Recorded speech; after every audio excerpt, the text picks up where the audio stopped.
అస్మద్గురుభ్యో నమః శ్రీమాత్రే నమః. ఈరోజు ఇందిరా ఏకాదశి.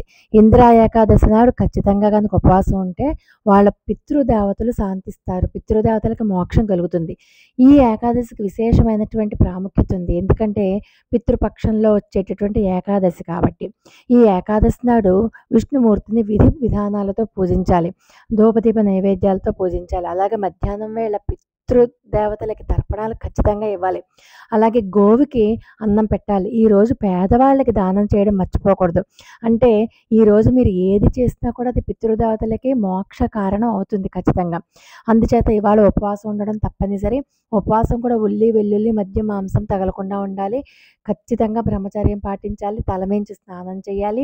అందరూ కూడా విధి విధానాలతో ఈరోజు శ్రద్ధాభక్తులతో పూజ చేసుకోవాలి. పూజలో కూడా పసుపు పూలు ఉపయోగించాలి.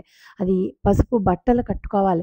స్వామివారికి కూడా యాలకుల మాల, అది పసుపచ్చగానే ఉంటుంది కదా, యాలకుల మాల సమర్పించాలి. ఎవరైతే ఈ ఉపవాసం చేస్తారో వాళ్ళు పుత్ర పౌత్రులతో కూడి ఎంతో సుఖంగా జీవిస్తారు అని చెప్పి సాక్షాత్తు శ్రీకృష్ణ పరమాత్మ యుధిష్ఠిరునికి మధ్య జరిగినటువంటి సంభాషణ అనమాట. కాబట్టి ద్వాదశి రోజున సూర్యోదయం అయ్యాక ద్వాదశి గడియలు పూర్తి అవ్వకుండానే మీరు పారణ చేసేయాలి. ఏకాదశి వ్రతం సరిగ్గా కనుక పాటించకపోతే వ్రతానికి పూర్తి ఫలితం మాత్రం దక్కదు. కాబట్టి ఖచ్చితంగా శ్రీహరిని స్మరిస్తూ ఈ మంత్రాన్ని జపిస్తూ ఉండండి. ఏంటది? ఓం నారాయణాయ విద్మహే వాసుదేవాయ ధీమహి తన్నో విష్ణు ప్రచోదయాత్ అంటూ.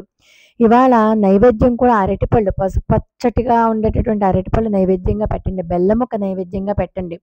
ఈరోజు విష్ణుమూర్తికి వీలైతే పంచామృతాలతో మీ ఇంట్లోనే అభిషేకం చేసుకోండి.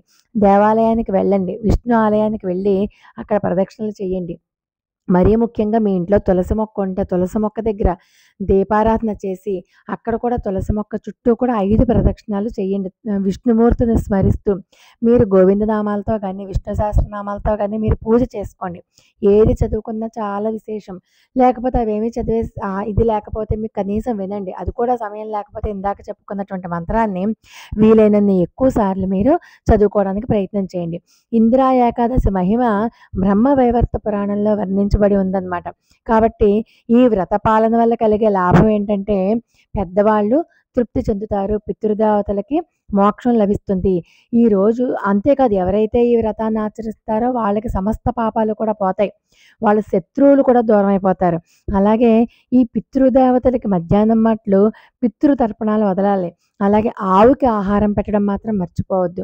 ఇలా గనక మీరు నియమంగా చేసినట్లయితే ఖచ్చితంగా మీరు ఉద్ధరింపబడతారు, మీ పితృదేవతలు